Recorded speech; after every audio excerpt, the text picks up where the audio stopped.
Coming up next, our next panel, please welcome Bear, Charles, Paul, and Jonathan. They're going to be talking about 5 ways NFTs are penetrating consumer markets. Really excited to hear this one. Thank you, guys. Give them a round of applause.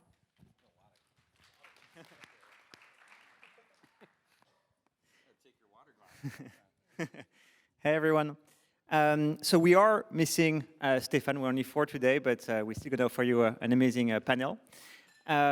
So we're going to start with a very quick intro of who we are, and then we'll dive into the very exciting topic. So my name is Paul-Adrien. People call me PA. I am French, as you might tell by my accent. And I have a startup in the space called Sentry. We help NFT projects manage the utilities for their holders. Cool. So I'll go next because I'm French too. My name is Charles. I have worked my entire career in digital and innovation, graduated from an MBA last year, and I've been working on building a digital assistant for NFT holders in the past, let's say, 3 months. That's called Mushu. My name is Jonathan G. Blanco. I am a 2-time Web3 commerce founder, started in 2017. Right now, I'm the founder and CEO of NFTMint, where we're building NFT commerce infrastructure for brands, basically allowing them to mint, sell, custody, and we abstract all the crypto and all that heavy lifting. Awesome. Hi, it's great to be here. My name is Bear Matthews. I have a sort of strange background and education in terrorist financial innovation, which got me into Web3. And I currently run a venture-backed community management and ticketing company that focuses on asset trading and recurring engagement. Amazing. So we have a lot to discuss today, so we're going to jump right into it. The first thing we wanted to discuss is trying to define our panel, because it's a very important question. What does it mean to actually penetrate a consumer market for NFTs? So this is what I want to open the floor with. Any of you guys want to jump and try to define the topic? Yeah, I think when we gathered before this call, we all sort of laughed about it because when you look at the NFT volume today, obviously the 3 big winners are PFP, art, and gaming. But when you flip that, for example, for the art world, well, the sort of digital art is still like a very tiny drop in the water for the whole sort of art world.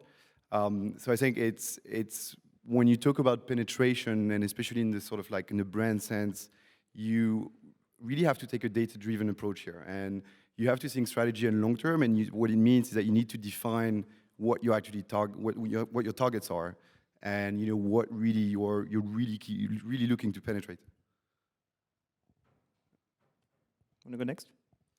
Yeah, sure. I'm sort of on the flip side of this. When I consider integrating or Web3 technologies penetrating consumer markets, I look at integration and tooling infrastructure, that being how do you abstract this tech stack behind traditional consumer purchasing flows with legacy providers from brands to consumer e-commerce websites.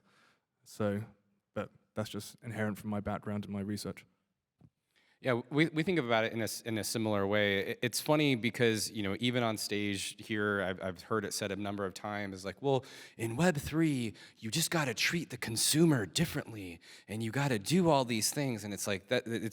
No, actually, you do build product that your customer wants. You do build engaging opportunities. You do come at it. And so just because we had a bull market last year, and you can see some success there, that doesn't mean that behavior is going to maintain throughout, right? We also had pandemic behavior.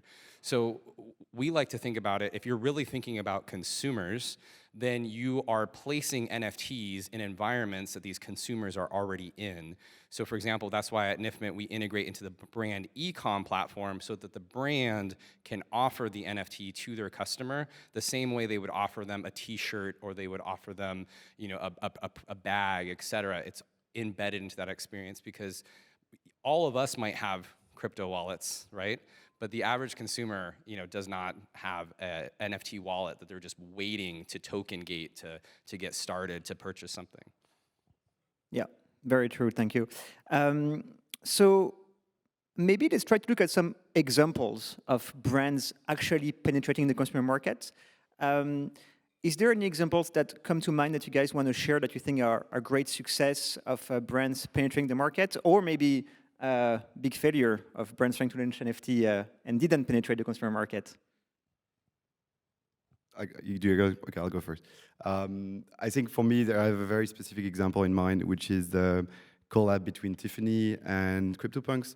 I think that's sort of like direct link to what we were just talking about. I think they really went out there and they really defined kind of like the market and who they wanted to target and how they wanted to penetrate it. They sold like 250 of those tokens, the CryptoPunk specifically to CryptoPunks owners. The CryptoPunks owners are going to be able to get like this sort of like real life pendant. And I think that's really the key here, is that they're sort of like mixing digital identity with also token gated commerce, and they really nailed it on its head. I think that's for me a very good example of a way to deal with NFTs. So I'll jump in here, and I love panels when we can respectfully disagree, because I actually think that Tiffany's NFT CryptoPunk thing was incredibly silly, because it's no different than if all of us were on a softball team and I said like, hey, let's all go together and buy some sweatshirts and we'll put our logo on it. It wasn't penetrating the Tiffany's consumer. You know, Tiffany's sells more bracelets and necklaces than anything else. And so while it's interesting and fun, and I think there is value to it, I don't think of it as any litmus test to how a consumer would operate in the Tiffany's model. So I was actually, I don't want to say anti, because I think it's cool for a CryptoPunk holder, but bears no value to any traditional consumer. Echoing all of that. I mean, at the base level for me, NFTs are a conduit for storing media and data, and the best part of that is utilizing them for their broader function as infrastructure, not product. And so when I look to consider different brands who are entering this space, I look at companies like Launch House in the United States, who are utilizing the data behind NFTs to fuel a CRM toolkit to manage UGC and user performance and engagement, and then take that data and re-inject it back into basically performance guidelines and rewarding their members with unique benefits, pre-sale access. So that's where I look. I think the only brand that has really done a good job from an NFT standpoint, I think a lot of brands have been exploratory, and I'm glad that they're doing it, and I want them to continue doing it because we're at the beginning. But I think the only brand that's really knocked it out of the park is Nike with CloneX. And they, did something a little bit different than most. So I don't know if you remember, but the Crypto Kicks patent came out, I think, or was written in 2017. And sure enough, acquiring Artifact allowed them to get to that a little bit quicker. But if you think about it, the Nike demo is adjacent to the crypto market, which is why I think they have found success. But not every brand is going to have that option to actually go and penetrate a crypto market or adjacent, where I'm more of the belief in similar with this topic at hand that we're saying is a brand needs to go after their existing user base and bring Web3 to their user base as opposed to targeting this niche crypto industry. Yeah, I mean, just to answer that, Please. I think 100% that's a great example. But you have to keep in mind that it's still like a very high price point and premium price point. Totally. Compared to what makes a bulk of Nike. So I think, we'll see Nike do something else, that's for sure, like in a broader sense. And I'm really, expecting this. But yeah, it's a start, and they've decided to go down that path first, and I think it made sense. So yeah, no, it's a good example. Nice. And by the way, guys, I know the panel is called the 5 ways to penetrate the consumer market. So we will give you those 5 ways, that will work for any brands. No, I'm just kidding. But we'll try to give you some insight. But first, I wanted to add to this specific topic of example.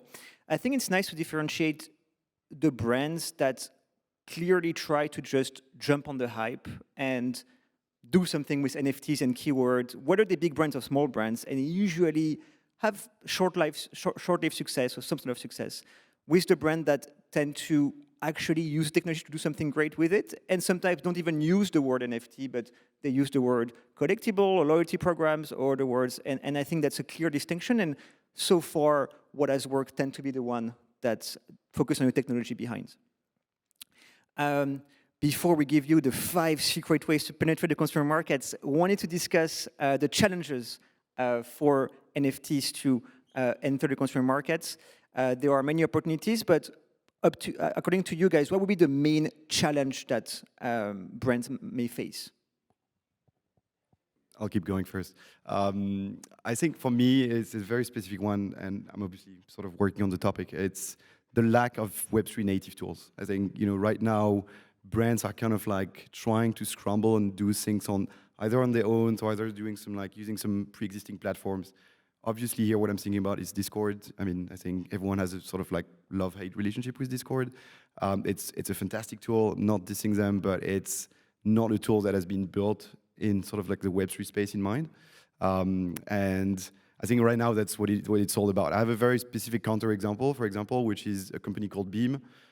They're building a Twitch, but like with the Web3 space natively in mind. Meaning by this, like, you can watch like a live stream of like a content creator or brand or whatever, but you have your wallet connected so they can do drops, they can sort of like, you can interact with whatever the speaker is saying and get some sort of like validation on the blockchain immediately. And I think that's really, to me, is the sort of like the biggest of blocker at the moment is that, but also the biggest opportunity for founders to, to go out there and speak to brands, speak to, sort of like Web2 companies, and also Web2 and traditional brands to listen to sort of like express their needs and really what their consumers are interested in, basically. There's so many friction points here. Payments is a huge one, but one thing I'm going to take a step back, because I haven't heard anybody on the stage talk about it yet, is the idea of cross-chain. And everybody's saying that cross-chain is going to be the last thing built on Web3, but the reality of the situation is that it can't be, whether it be cross-chain transaction settlement, asset trading, liquidity fragmentation. We're coming up on a crisis point of basically a diversification of collateral within these siloed ecosystems, which brands are building within, whether it be ETH, or Solana, or Polygon.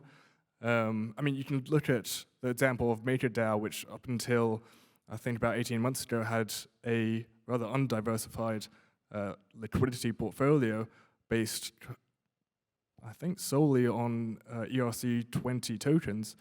And they had to rapidly diversify that because their asset holdings were becoming illiquid. That's going to become a huge problem as we onboard this quote-unquote first billion users into Web3 for every major brand that wants to play this game. Yeah, we're chain agnostic for that very reason, from the start and how we're thinking about this.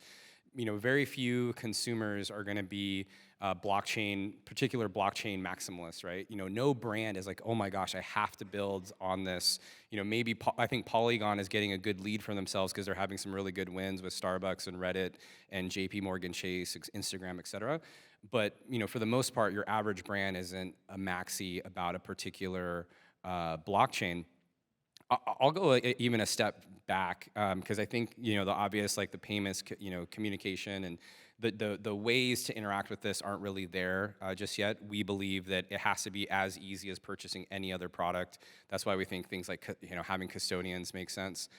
But I actually think we're not as far along in Web3 as people act. The average consumer isn't sitting there demanding NFTs from their brand, right? They're not like, oh my God, I'm gonna go buy Balenciaga because they have an NFT and not Louis Vuitton because they don't right now. No customer is doing that just yet. That being said, that doesn't mean that we shouldn't be still innovating in this space, because what I do believe is that consumers want products from the brands that they love. And at the end of the day, all an NFT simply is a digital wrapper around a digital product, therefore a programmable content file, a better JPEG, a better PNG. So if anybody here doesn't believe in NFTs, I just want to ask you, do you believe that you will interact or obtain more digital files or digital content in the future? And I'm assuming most of you are going to say yes on that. Well, it just so happens that NFTs is the better technology to deliver that for you. And so that's why brands need to be getting involved with this, regardless if their consumers are demanding NFTs at this exact moment in time. Yeah, no, that's so true. Couldn't agree more. And I would go even further. I would say that we tend to think that the world is going towards Web3 and that there's going to be massive changes. But the truth is, most people still are very hostile to the space. When I talk with my family or friends about crypto, NFT, usually the reaction I get is like, oh, NFTs, all the bad things, all the misconceptions surrounding it. So we tend to forget this when we go to those conferences, speak with other founders, speak with other amazing projects. But I think that's also a big challenge. And we saw it with Discord. Last year, they tried to integrate a wallet, right? Because Discord is being used by Web3 natives. And so the CEO of Discord tweeted probably nothing. And then there was a screenshot of a wallet integration. And everyone got excited for a few minutes before the masses start criticizing the Discord innovation so much that they went back on it. They never integrated a wallet to Discord. They will one day, I'm assuming. But it was a good example to show that we are still very far from mass adoption. And I think this is probably one of the biggest challenge for consuming for penetrating the consumer markets is the education part and trying to better explain those misconceptions and try to not have all those misconceptions around the industry.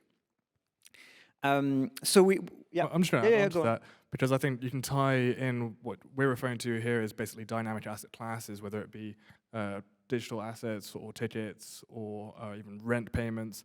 And then one concept that somebody outside mentioned to me today was integrating those assets within a two-dimensional social graph, right? So right now we live in a three-dimensional social graph where we have assets within solid ecosystems, whether that be on social media or in photos or in games. The concept here, and especially in cross-chain solutions, is having an array of assets within your wallet, within your iPhone, within your Android, for which you can apply in multiple ecosystems and engage with on a recurring basis. I think that's the magical point to take away from all of this, for which brands and companies can leverage as well. Yeah. By the way, we're good on time, so do you want to add more to the specific question about the challenges? The only thing I was going to say, I think custodianship plays a big factor here. One of the reasons why people bank is because it's easier to have your money in a bank than underneath your mattress. And I know like a lot of us might, custody our own Bitcoin or custody our own, NFTs or crypto. But again, think of your average consumer. Think of how many times people lose their passport or password and, need to click the forget password button and some of these things. So, there's a reason why Coinbase has been able to excel to the level that they have. Forget about what's happening from a stock market perspective, but like the way that they've been able to penetrate a crypto market is that they've done a really good, and I'm speaking strictly on the trading part, not the NFT side, because I think they kind of fumbled the bag on that one, unfortunately. But the average consumer can get into Coinbase pretty simply, right? And so I think that also relates to the fact that your your crypto is being custodied inside of your Coinbase account. I think those things need to take place in the NFT side as well. Yeah, absolutely. So we started by defining what it meant to penetrate the consumer markets. Then we gave you some example of brands that successfully or not penetrate the market. We looked at the challenges. Before we give you the 5 ways that the brand can penetrate the consumer market, let's look at the opportunities in the space. So what are the opportunities for all the big brands to penetrate the consumer markets? You want to start again? Yeah, I think actually I'll bounce off from your last point. I think it's all about showing the value to the people using it so that they get less scared, and also like the technology is going to by de facto disappear, I think.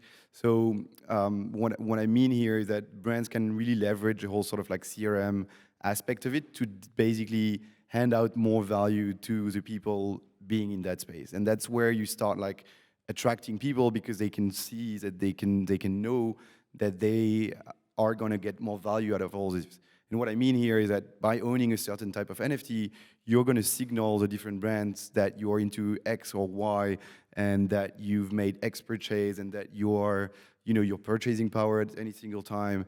And for me, that's like the very big opportunity, is sort of like getting to know your consumers in a much like deeper and actual level, and engaging in this sort of like one-to-one communication, because you're basically building a little identity of each customer very sort of like openly, and that's what's going to attract most people, I think. I think that NFTs are the evolution of commerce and the evolution of consumer behavior, particularly in those commerce types of environments, right? And so one of the things I just love to say is, let's just pretend that Bitcoin goes to zero, all crypto goes to zero, no one cares about NFTs from a trading perspective. There is still a need for NFTs. Going back to my earlier statement, they're just simply programmable content files, meaning they're better JPEGs, they're better PNGs, et cetera. So if you come at it from that point of view, we're talking about digital things, digital stuff. And as silly as that might sound, you know, think about everything that you consume right now, from what's on your desktop computer. You probably have a folder filled with different things, pictures, files, et cetera, that's a mess. Your closet might be a mess. Your bookshelf might be a mess. Do we think that that's not going to happen in a wallet or a digital NFT context? You know, you're probably going to get a lot of NFTs that you don't care about. That doesn't mean that they're any less, they don't serve any less of a purpose, though, right? Like, so you were kind of mentioning this too, is, you know, we really just see a world where everything that's paper, or everything that's transactional, or every experience is an NFT opportunity. Why that sounds strange right now is because you might be thinking about how you resell this thing, or how you put it on OpenSea, or how you put that into your crypto wallet. But if it's natively embedded into the existing experiences that you have, that's where it becomes part of, you know, everyday second nature. No, hit the nail on the head there. I mean, I guess just in the last couple of minutes, I'll tell you my operating thesis for how I run my company, and that's Web 2 on the front end and Web 3 on the back end. So we handle community management and ticketing. What that translates to is every community, just as when you join a community on Patreon, you've got a subscription basis.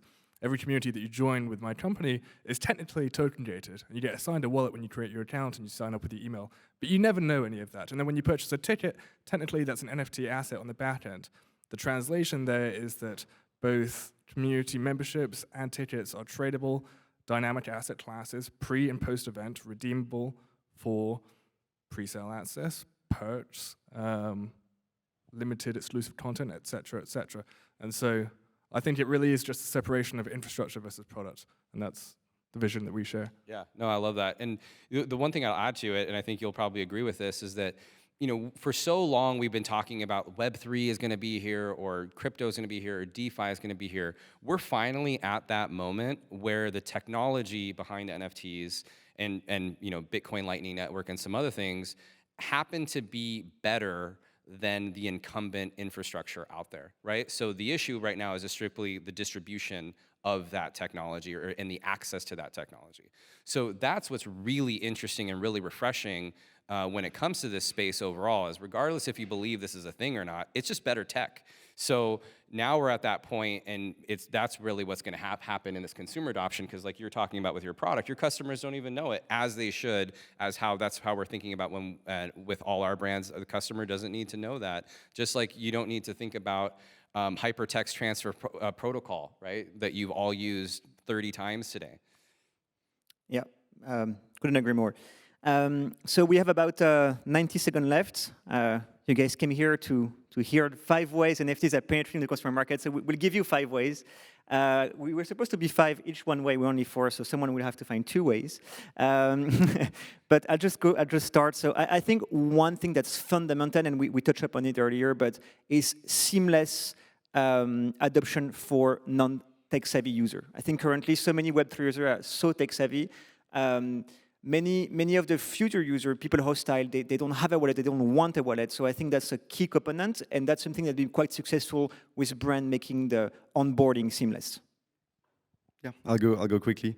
For me, one of the biggest ways penetrating consumer market today is digital identity, and the way it's going to keep driving this forward. Build up your identity online. Brands will help you do this. They will leverage their communities, and communities will actually use brands to start building this as well. I think a lot of people think of Web3 as a brand reinvention, and I like to tell people, think about it as a brand extension, right? You're doing the things that you know your brand, you know your company better than anybody else. You're just extending the offer that you're able to provide to your consumer base. Integration and tooling infrastructure for legacy products. Cool, and that's the time. Can we have someone take a picture of us on stage? I always forget. Why don't you just do us a huge favor, take a picture, and we'll pretend like we're talking still, so that way it looks like it's live action.